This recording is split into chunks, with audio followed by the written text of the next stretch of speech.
Hello, what's good, everyone? Hello, what's good, Oh, wait, hold everyone? on. Sorry, Hello, crap. what's good, Oh, wait, everyone? wait. Oh, gosh. I'm just gonna stop talking.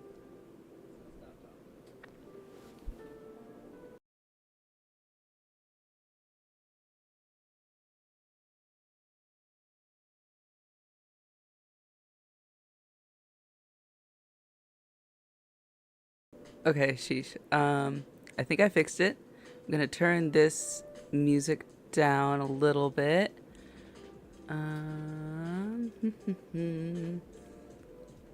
okay, it's actually like, it sounds really loud on my end, but it might just be regular. Let me, okay. All right. Yay. Okay, that's good enough.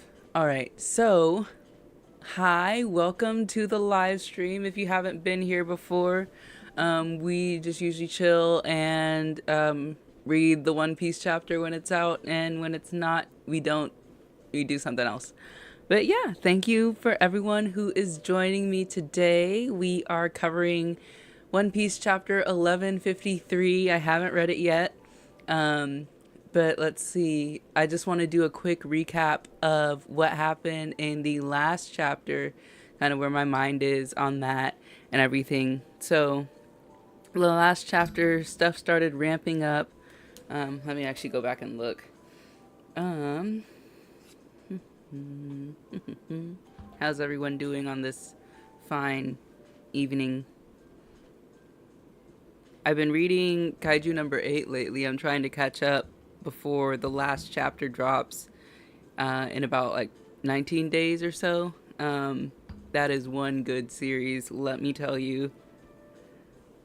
And then also K-pop Demon Hunters. I don't know if anyone else has seen it. I don't know if that's like my typical what my audience watches. Um, but K-pop Demon Hunters is so good. It's so amazing. I love all the songs. Those are probably going to end up on my Spotify Wrapped list. Um, Made by the same animation studio that did Into the Spider-Verse and all of those. It's just really great. I'm not like a K-pop girly. Like I listen to some of the songs. I don't know all the people like that, but I mean, them some good songs in that movie. So, yeah, okay. So let's kind of cover what happened in the last chapter. We got into the flashback a little bit, so I'm assuming we're gonna get some more flashback. In this chapter, it was revealed.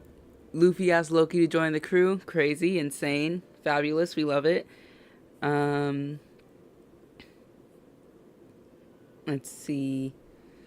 We got to see Loki kind of encountering Harold in kind of the beginning of that awful, horrible day that they went through. And then we started seeing more of Harold's history, and it ended by saying that he was undeniably a low life scumbag. So I assume we're gonna get a little continuation on the flashback within the flashback, and then maybe it'll just keep going within that. I don't know if we're gonna finish it at this point. But yeah, so let's get started. So excited! Ah, new One Piece chapter. Um, okay, all right. Chapter 1153. I'm gonna read it on my iPad because I've heard that reading it or like showing the pictures on screen is like a copyright issue, and I'm not trying to deal with any of that. So if you are also reading, follow along. I'm just gonna be reading out loud, but we are on the cover page. So it's called The Birth of Loki. So yay, we're gonna see the birth of Loki, assuming that the title is related. Okay. Ogre Child Yamato's Golden Harvest Surrogate Pilgrimage Volume 37. This is not over yet. I don't know how much longer this one is going to go. Daimyo of Ringo, Kiku Nojo, and Boss Ocho. So she's visiting Kiku Nojo. Okay, nice, lovely. She's doing a pilgrimage to, I guess, all the regions in Wano. So, okay, they're continuing. Okay. Prince Harold of Elbaf lived out his rather. I'm going to turn off the Spotify music because it's on, and I don't know if y'all can hear it, but it's bothering me. So, oops. And it didn't stop. Okay, interesting. All right, stopping that. All right, let's go. Okay. Oh my gosh, my screen. Okay. Now, hopefully, all the technical difficulties are over with. Prince Harold of Elbaf lived out his rather unhinged childhood years alongside Dory and Broggy. Aw, that's so cute. Thanks to his innate size and strength, gifts from his ancient giant blood, as well as his noble status, he developed an inflated sense of self, and no one could stop him from growing into a royal pain. Already, it's sounding a lot like Big Mom, where it's just an unruly kid, and no one is actually physically capable of stopping them. Also, similar to Kaido, ironically. Just really strong and uncontrollable kids. Okay. Everyone outside of Elbaf is so tiny and pitiful and boring. Don't you agree? Of course, Your Majesty, you're exactly right. Oh my gosh. That is a giant ship, and he is dwarfing those giants. He looks like Whitebeard on his ship, essentially. Okay, Bunt Kingdom, New World. Come one, come all. Marvel at the 10-meter woman. Feel the earth tremble as she walks. Cover your ears when she barks thunder. A rare giant from the exotic land of Elbaf. Feast your eyes on Ida. Okay, so they have a giant woman in captivity. Growl. Eek. Step away from the cage if you don't want to be hurt. Wow. It's kind of like a sideshow, giving circus vibes. Kind of like Brook when he went to whatever kingdom he went to. Turning a giant into a six-side show. They've got some nerve, so that pisses him off. Barahaha, gyahaha, lovely One Piece laughs. They thought the Elbaf was a joke. Well, who's laughing now? Who are you? So we rescued her. No need to thank me. I'm the king of Elbaf. I won't stand to see my homeland disrespected like that. Smacks him across the face. What? You're mad. Yo. He looks... He's just like so distraught. Turn the ship around. I need to apologize. So many people were hurt back there. Are you insane? You care about that mini kingdom of tiny humans. Do I have to hit you again? They saved my life when I washed up on shore, and they gave me a job too. They were kind enough to help me make a living until... Okay. So, he's grown up spoiled, and finally some lady is able to handle him. So this is... Look at how many knots are on his head. Okay. What do you mean tiny humans? Just because you happen to be born huge and are coincidentally strong and brutish, you actually think that makes you better than humans? How can you be so arrogant? It's pathetic. This is why everyone thinks all giants are barbaric and brutish as Elbaf.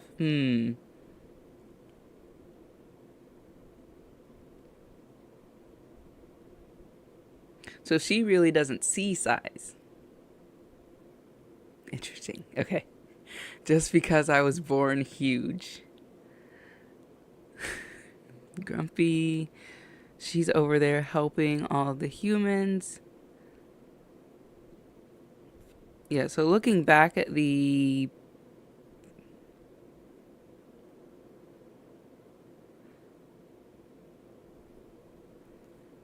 Okay, interesting.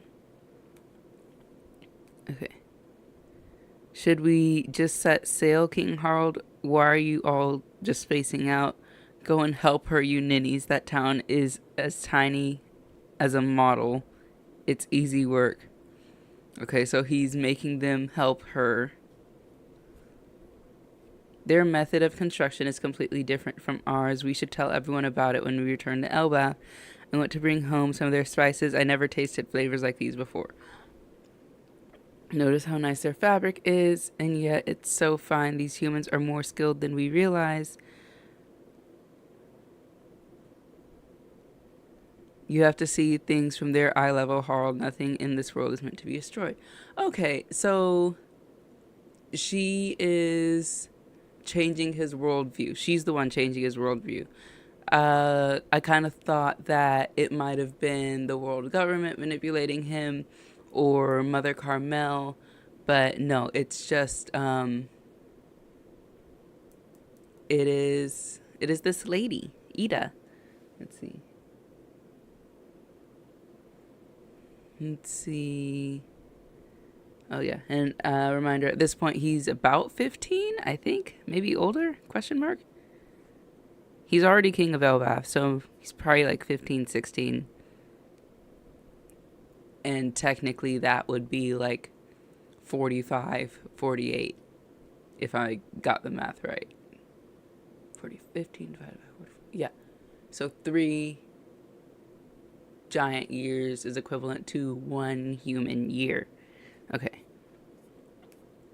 Alrighty. Moving on. I was born on Samwanai Island in the South Blue. After some twists and turns, my life's path brought me here. So you cross the sea, the serpent of blood. You mean the red line? Well, yes, which is why I can't go home. I can't tell who's talking and when, but I guess the Giants have this primitive view of geography? Maybe. Then come to Elbaf, we're not as barbaric as you say.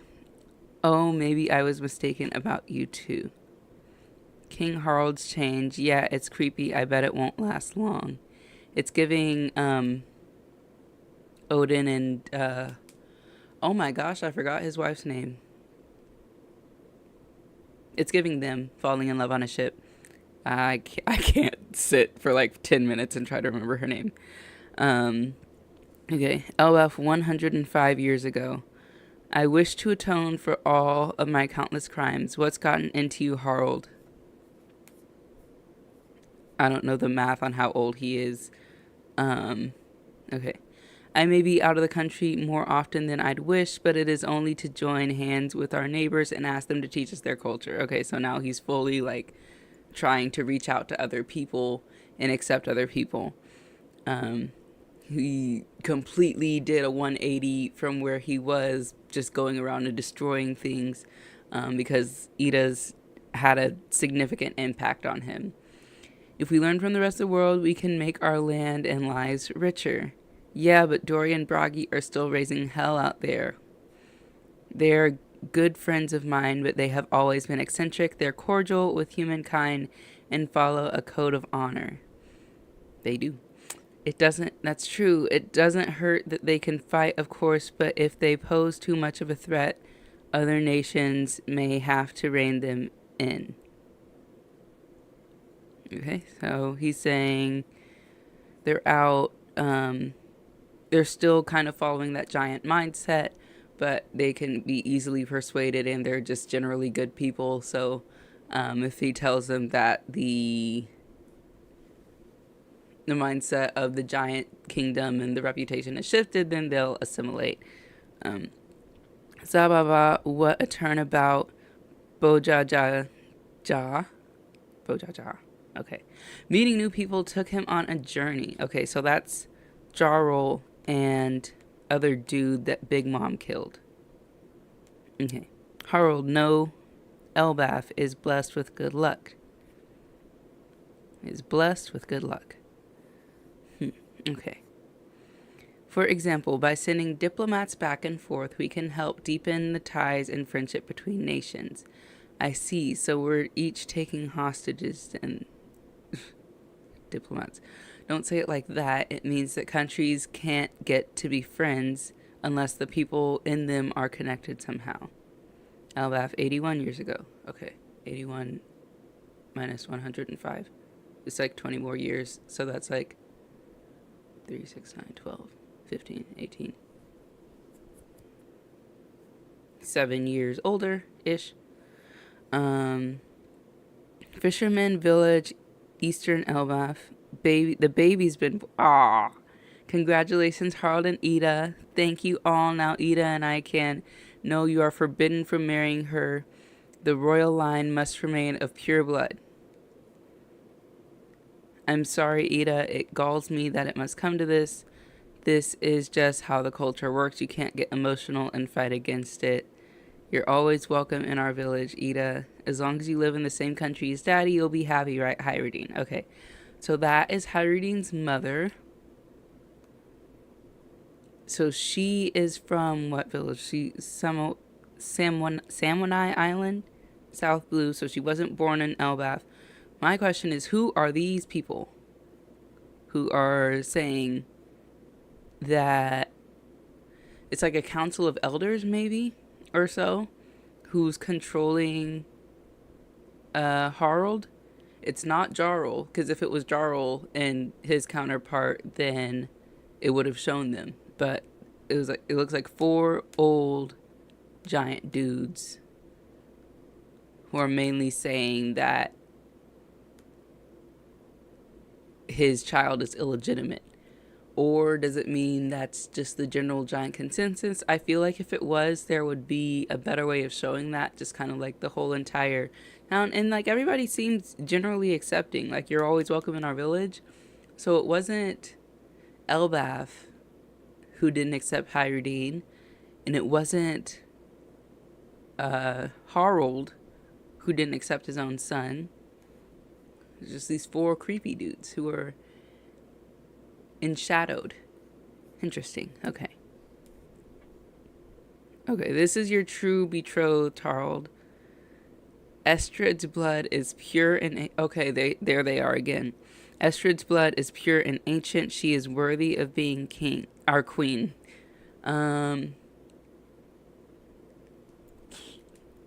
Ancient, but she does not have any horns? Question mark.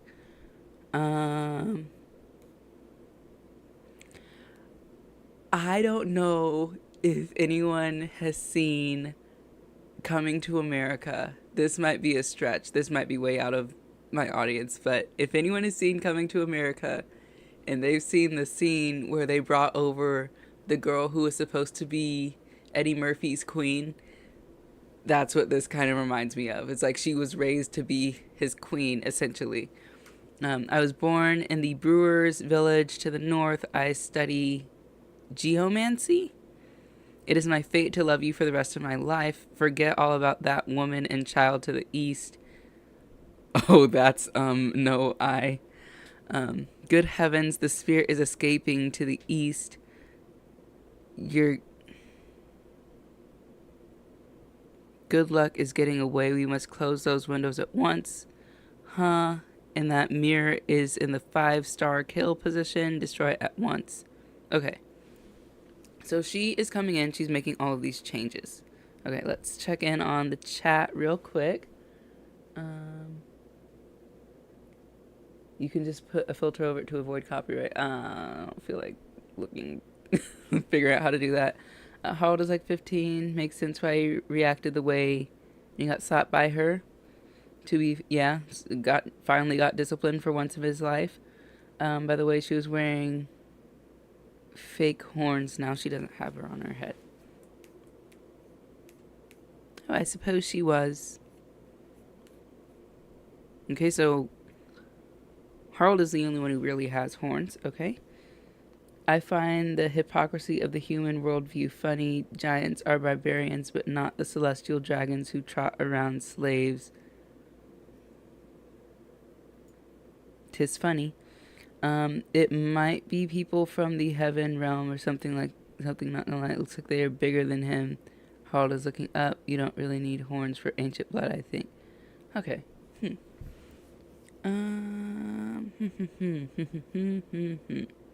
Okay.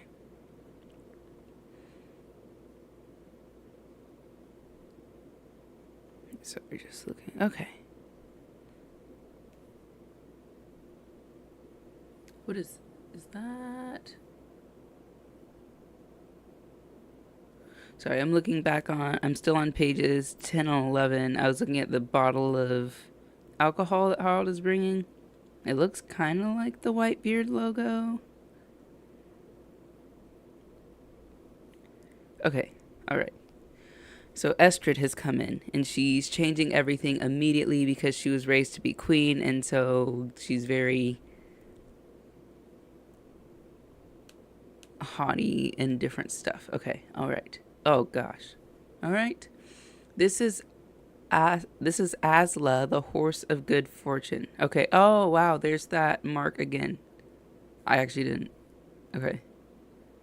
Same mark that was on the wine bottle of alcohol thing. Okay. This is Asla, the horse of good fortune. It is a gift from my clan, the perfect mount for you, King Harald. I have no doubt that this horse will bring you great luck. Okay, lots of good fortune, great luck. The kingdom of Elbaf is blessed. It's enormous, and why does it have 8 legs? Spider horse. Guards, bring all the jewels and gold in the treasury to my chambers. Sounds like Nami. This is to ensure that the fortunes of wind and earth are sent in His Majesty's direction. Sure it is. Also, inform the scullery maids that from this day forward, the king and I will be using the fine silver to eat all of our meals. Is she just after luxury? Sounds like it. What is geomancy, actually? I hope that's not like a real study? Sounds like a real study. Maybe that's the point of it. Okay. About 70 years ago, in an era when the rigors of the sea made it difficult to maintain trade between islands, Elbaf's skill at navigation was the envy of other nations. There's a star to the north that never moves called the Pole Star. That is bolded, looks important. That's not a...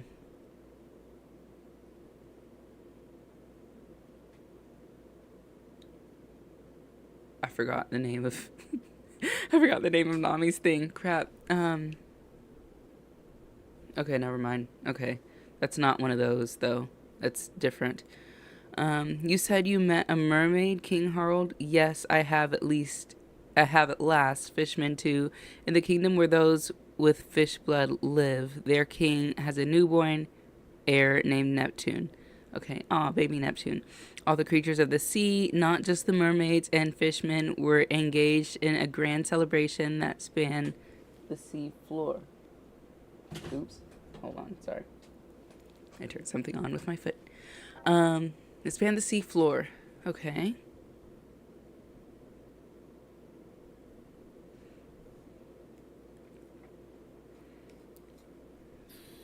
Okay, so that was 81 years ago. Then technically 2 more years have passed for them, for him, and then another 2 years ish. Aarhus Castle, Elbaf, 63 years ago, while Harald was away from home. Congratulations, my queen. It's a very healthy baby boy. His name is Loki, and the king decided on it. The king and I. His name is Loki. The king and I decided on it. Now show me my baby. Okay. Okay, Loki has been born. Said while Harald was away from home. I don't know what that's implying. I don't know how long a giant pregnancy lasts. If it's 9 months still, or if it's not. I don't know how often he's going out to travel. If he's as far away as Elbaf was. I don't know why it has in parentheses while Harald was away from home. Okay. Ha! I guess that's why his eyes are covered up. Okay. Oh, she's not having it. Huh. It's terrifying. Your Majesty, it's horrid. What is that thing? That is no son of mine. Y'all seen Wicked? Because this is Wicked. Tell the kingdom that it was... Oh, tell the kingdom that it was stillborn. You can't be serious. Cursed, just look at that baby. It's a monster. Ho! The Prince of Elbaf grasped for the empty air, but no hands reached out to envelop his... Aw, he's... Stop, Your Majesty, he's the royal heir.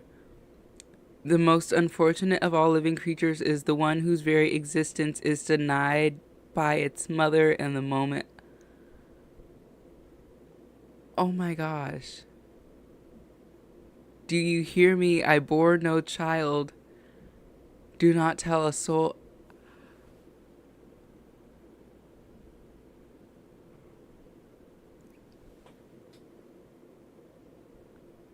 What are you planning to do? I'm going back home. I never want to bear another. You only bore one child.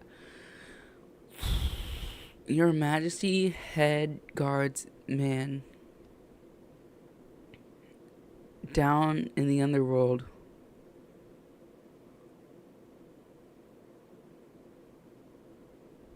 What about the underworld? Ooh. Ooh. Wait, what is So he's climbing up the wall.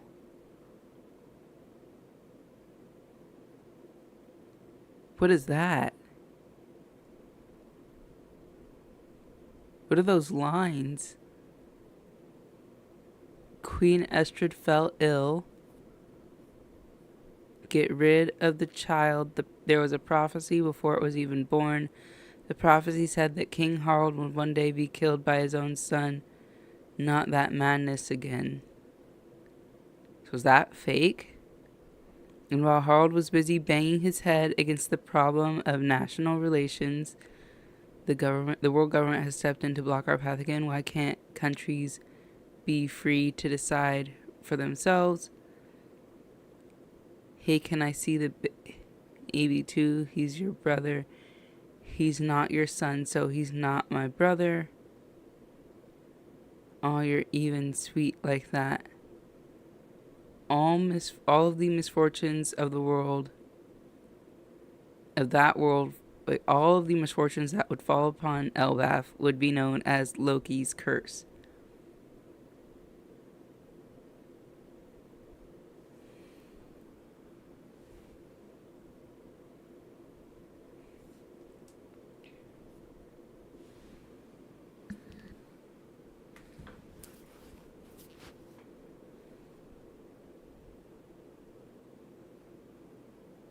Okay, all right. Let's check in real quick. Let me see. I'm also going to check in on Twitch. I don't know if I can say that I'm multi-streaming on Twitch, but I am. And I don't know how to use Twitch, so we're just going to see. Twitch is dead, but it's fine. I don't know how to use it anyway. Okay. She believes in like luck, spirit. It's actually a real thing. The idea is if you put stuff in the right position, like a book in your bed, it will boost your luck. Like feng shui, essentially. I don't know if feng shui has anything to do with luck, but I know it's kind of like the position of like the energy within the room, and it's just kind of like general good like home decor stuff. Like don't put the head of your bed next to a doorway. It's like wouldn't do that anyway. But yeah, she's moving stuff around like feng shui type stuff, but she's also kind of just after luxury, I think, is what I'm getting from her. Very shallow, superficial woman seems to be. Okay. Basically, an astrology chick, she'll like judge your whole life based on the placement of the star once you're born in. One way to know that she is ancient giant blood without horn. There's still traits like her being taller than the normal giant. I think it's 3 times the normal 27 months. Thinking more like Kazuya from Tekken. I haven't seen Tekken. Loki was him before he even learned how to walk. Also, baby Loki literally tore off a giant bear's head. Yeah, okay. Okay. Baby Loki. Wait, okay. Alright. Let's get into that. Okay. So, he's born. His eyes are black and kind of like lizardy, and I'm assuming they're like black and red and yellow. That's kind of how I'm seeing them, even though there's no color here. He has little devil horns. He looks terrifying. So that is why I'm assuming he covers up his eyes with bandages. So if you take that into consideration, okay, let me move this out of the way so I don't accidentally like type something. Okay. So if you take that into consideration,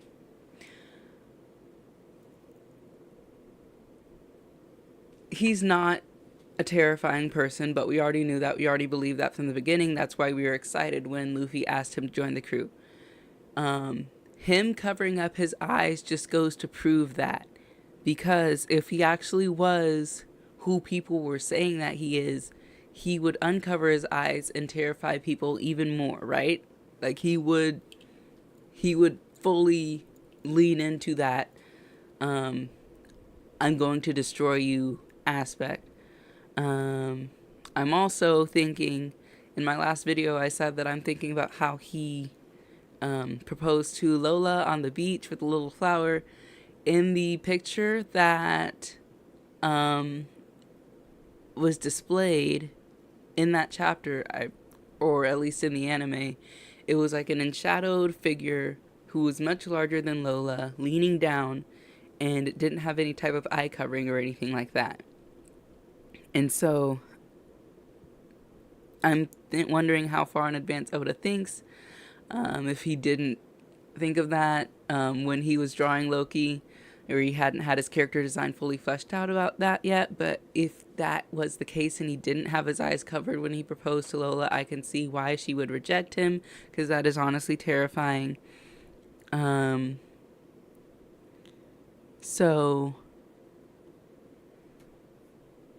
man, Estrid rejects Loki immediately. He's crying because he was not picked up when he was born, and he is immediately thrown down into the underworld. That is Hephaestus, I'm pretty sure. I read my Percy Jackson. That is what Hera did to Hephaestus. That's why his back was hunched. As soon as he was born, he was so ugly that they threw him away. So, a little bit of Greek mythology in there, a little bit. She is packing up. She said she never wants to have another child. I guess she's assuming... Oh gosh, she looks terrifying. And then Loki is pulling a Luffy Drum Island, pulling a Fisher Tiger on the Red Line. Who else climbed up a wall with their bare hands? So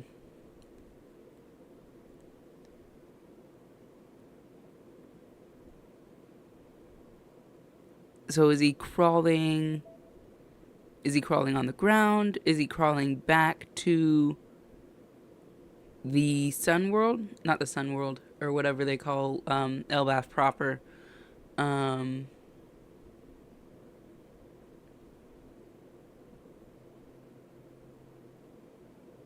That does look like a bear that has been decapitated.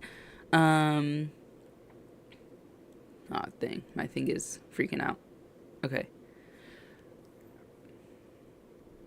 So she is sick in bed, and this whole part about the prophecy.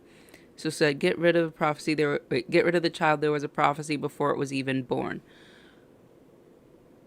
And then the guard says, not this madness again. So I'm wondering, did she make up that Loki's curse prophecy and just start spreading that just to give an excuse for why she refused to take care of her own child? Harold is obviously busy. He's not concerned with the birth of his own son, especially since it wasn't with a woman who he loved, I assume.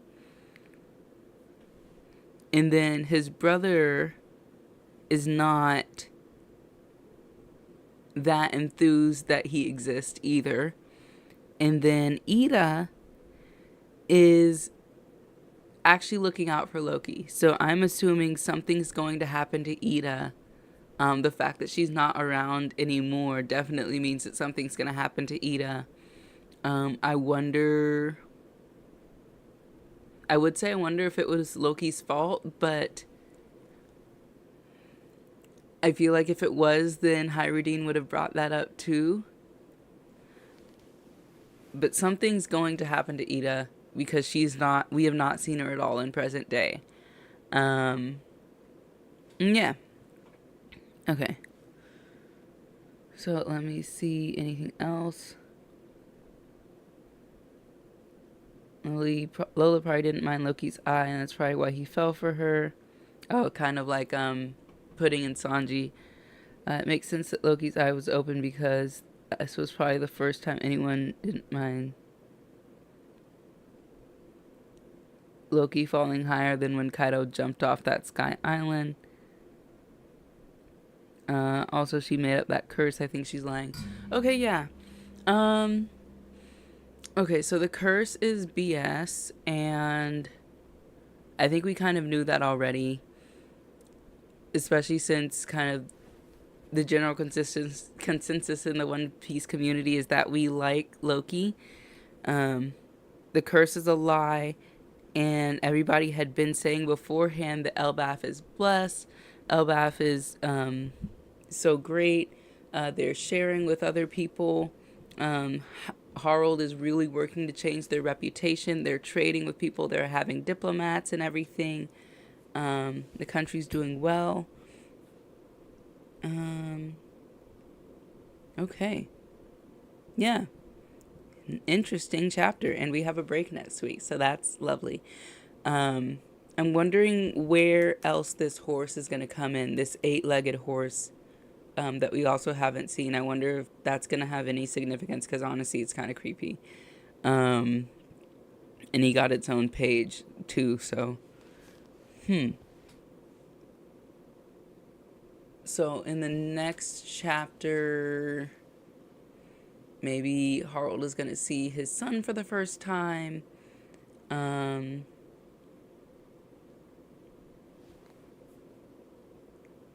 Seems like Loki is running rampant in the underworld. So how did this little boy who's had to fend for himself end up ruining society so badly and having such a terrible impact on Elbaf in general that nobody likes him? I guess we'll find out in the next chapter. But until then, we still have some time left. So I was actually going around in my mind lately, like especially after Luffy asked Loki to join his crew. It was something I touched on in one of my earlier videos, but how Luffy seems to appreciate like the whole, or he seems to embody the whole one man's trash is another man's treasure ideology. And so I was thinking, like, that's especially so with his crewmates. I don't remember what video it was, but, like, it's like Luffy really values the people who other people don't accept. And, lo siento. But, so starting from the beginning, he grew up on Trash Mountain, essentially. Ace was like the very first person who he really wanted to be his friend. And Ace was rejected by everybody. Well, he wasn't rejected by everybody, but he inflicted that rejection upon himself by picking fights because he was Gold Roger's son and everything like that. I guess people indirectly rejected him. Is because he would ask, like, what would you do to Gold Roger's son? And they're like, oh, I'd kill him and everything. He's like, oh, well, I'm gonna get you. And like, no one was really even after Ace. Like, he just kind of picked fights with everybody else. So nobody liked him. And Luffy was the first person to truly adore him. And then you have Sabo, who his family really didn't appreciate his lifestyle enough to replace him with like a foster adopted son. So Sabo was also rejected. And then you get Zoro, who he met and he was chained up in a prison yard.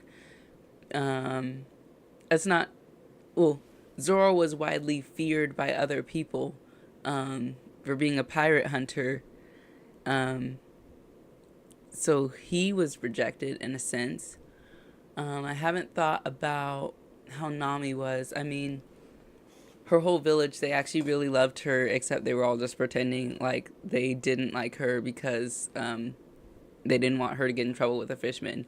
Usopp was rejected by his whole entire village because his father didn't even um, show up for him, essentially. So he just went around and lied about it. But that's kind of Usopp's own fault. Not gonna lie. Um, and then let's see, Sanji.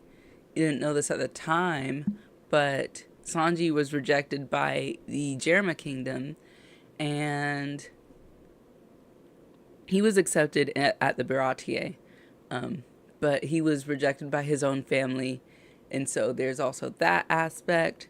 Who's next? Chopper was all the reindeer didn't like him, all the humans didn't like him. Who after that? Robin. What Robin is the ultimate epitome of rejection. Frankie kind of put that on himself by terrorizing his city. Brooke isolated himself from other people.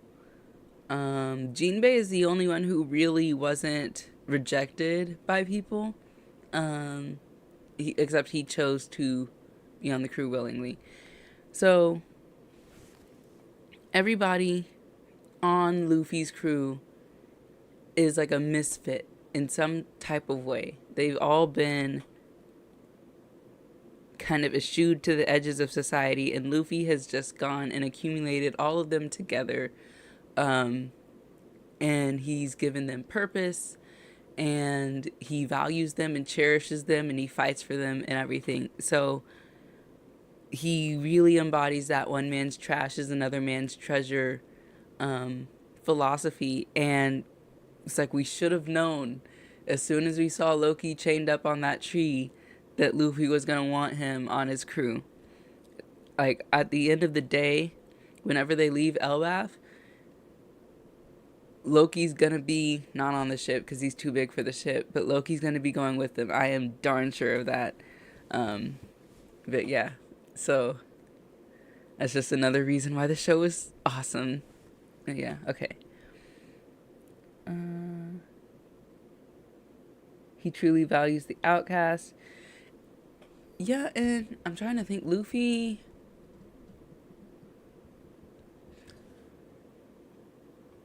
I don't want to say Luffy was an outcast himself, because he's not really. He doesn't have to be. Luffy is actually really appreciated by a lot of people.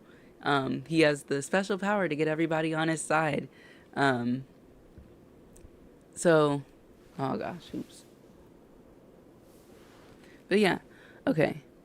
Loki was discriminated, and because of her mother's lies with spread all chaos, Elbaf people feared him and blame everything bad that happened. Also, this was the same way.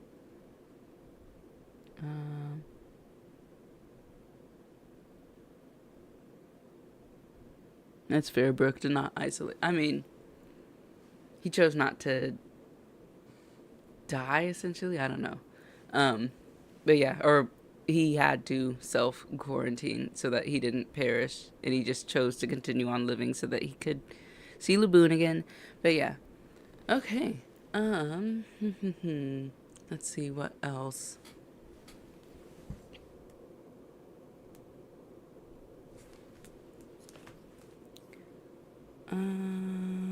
Trying to think if there's anything else I can think of in this chapter. Does anybody have any questions or want to pick my brain about something? I'm glad that it wasn't the world government that manipulated Harold, or it wasn't what's her face, Mother Carmel either. I really need to go back and look at the timeline of when she showed up on Elbaf, because I can just picture it in my mind, and I'm like, that didn't really look like Elbaf in my opinion. But I mean, Elbaf is so big, pun intended. But it looks like Harold is trying to work with the world government, and they are not cooperating with him. The world government has stepped in to block our path again. Why can't countries be free to decide for themselves? Okay, so okay. thinking about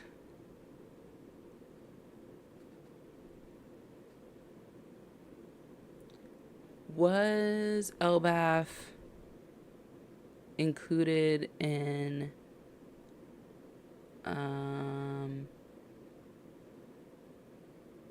was Elbaf under the world government's jurisdiction? Let me look that up.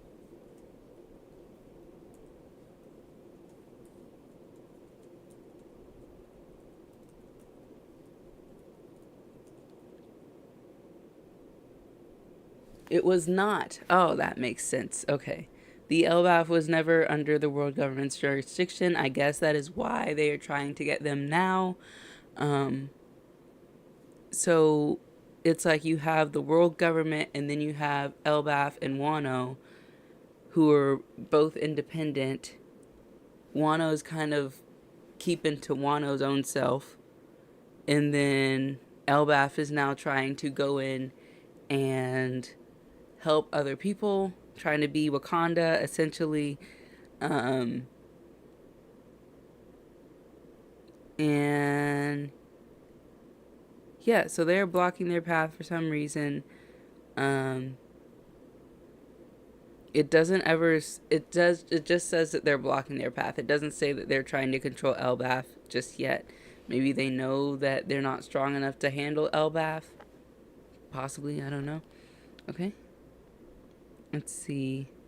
Ida might still be alive, but knowing basically every mom's fate in One Piece, she's most likely dead. All the moms in One Piece. Okay. Dang, yeah.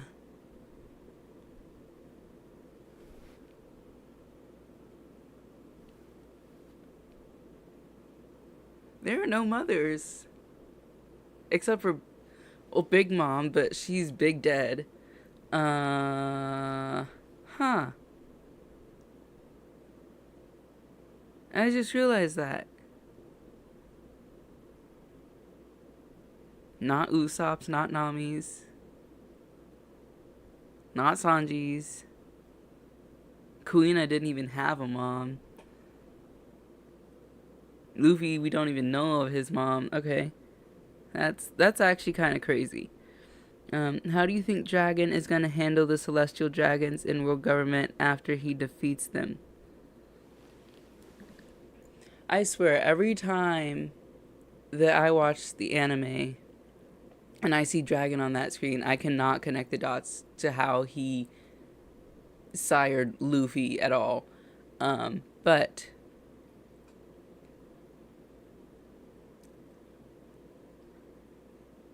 I would say I'd assume that he would kill them, the celestial dragons and different things, but it's also kind of like we'd never seen Dragon fight. We've only seen the captains, or I forgot their official titles, um, but we've only ever seen his kind of like his superior officers handling people. Um, Sabo, they don't seem like ruthless people, but they definitely seem to be out for the good of humanity. And so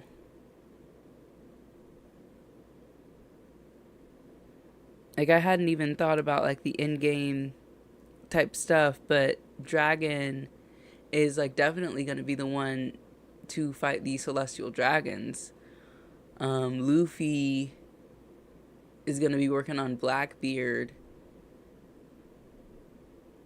especially if something happens to Garp. I wonder if anything happens to Garp if Dragon's going to do something about it. Hmm. Um. Yeah, that's interesting.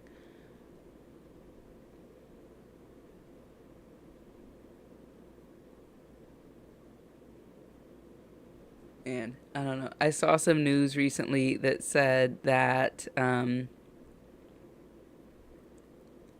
Oda said like we're about to enter the final arc of One Piece, but going through that arc could take years. Um, so it's interesting to think about how everything will play out. like who's going to be versus who, if it's even going to be set up like that, if it's going to be like mainly um, like how much action is really going to be involved. Um, like how Emu could be defeated, who would even do that. Um, okay. Imagine if Loki was so ashamed of his eye that he blinded himself. Oh no, I don't think he has blinded himself. I think he still has eyes for sure. I think he's just covered them up, and maybe the bandages are thin too. So I think he can definitely see, or maybe he just has like observation hockey or something like that. Um, yeah. Okay. So do anything. Do anything. Do something dragon. Do something dragon, just anything. Yeah, because dragon has high key just been sitting around and talking, um, while all of his officers go and do things for him. uh Determined and steadfast. My assumption is based on past evil unjust monarchy. They will be replaced and thrown aside. Yeah, I mean, right now the celestial dragons are starving essentially. um they're realizing that they have needs that have been consistently met throughout their entire lives, and that is now changing. So they're definitely weakened, um, and they're not going to be strong people to defeat. It's not going to be a challenge whenever it's decided that they're not in control anymore, because they only have what, their guns that they shoot. Wait until they run out of bullets. I mean, they're just guns, honestly. It's like, yeah, the One Piece people are more durable than that. But it's kind of like, why, if you, like, okay, so you have the Celestial Dragons, and then you have the Holy Knights, and then you have the Gorosei, and then you have Emu. It's kind of like, why do those top two even care about the Celestial Dragons? Maybe it's, well, I mean, it's like they have, like, okay, I mean, it's not like, okay, they, in their own minds, they don't consider themselves to be evil. They just consider themselves to be maintaining their own societal standard. Or if they're immortal, I assume they're maintaining the will of the 20 kingdoms that were established. Okay. So then it's kind of like, why do those people, why do the Gorosei and Emu give a crap about the Celestial Dragons? Because the Celestial Dragons are the ancestors of the original 20 kingdoms. But I mean, it's also like, the Celestial Dragons don't know they exist. The Celestial Dragons think that they're in charge. So what happens when the Celestial Dragons turn on the Gorosei? Do this? Hmm.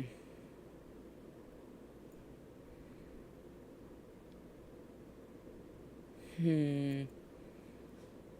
Okay. Like, okay. That whole kind of secret hierarchy is highly unstable. Like, if the Celestial Dragons think they're in charge.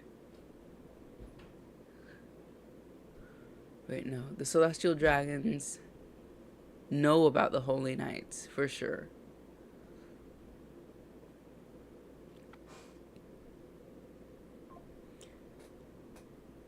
So the Celestial Dragons are yelling at the Holy Knights to get food.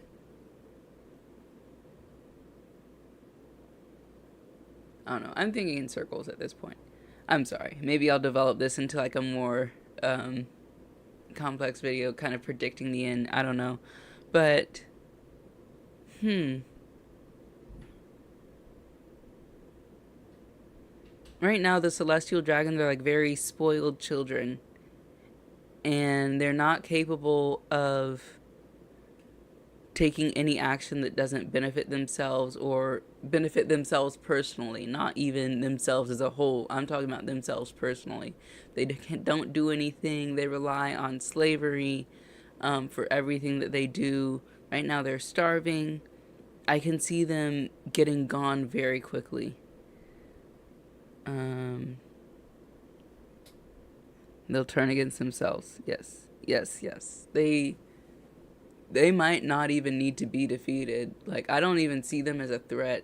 I just see them as an obstacle to overcome. Um, and then after that, I feel like Garling is going to be like a super huge problem. But I also feel like Garling might be a Shanks problem along with Shamrock. I can see like a Luffy Shanks team up happening possibly. I don't know. Um, but then again, there was that Holy Knight's tattoo question mark. I don't know what tattoo that was, but y'all pointed out in the last video that he had a tattoo that was chopped off. So I don't know if his arm being removed also removed some sort of power that was wielded over him. I don't know. But yeah, we got a lot of questions, even more questions, even though we had some answers as to why Loki might be the way he is and how he has had to grow up and how he was born, at least. We still have more questions after that that I hope will be answered in the coming chapters and definitely before Elbaf ends, but I hope that will probably play a lot into the ending of the series. Oh my gosh. But yeah. All right. Well, thank you guys so much for tuning in. Next week, I'll figure out what we cover. If you have any ideas, you can put them in the comments below. If you want to see me do like a deep dive about something, then put in the comments. I can take the whole week and really think about it. But yeah, there is no chapter next week. But I will still catch you guys next week on the live stream. And I hope you have an amazing, awesome, wonderful, and fantastic week. Bye. And now is the awkward like 5 seconds before I realize like how to end this live stream. Okay.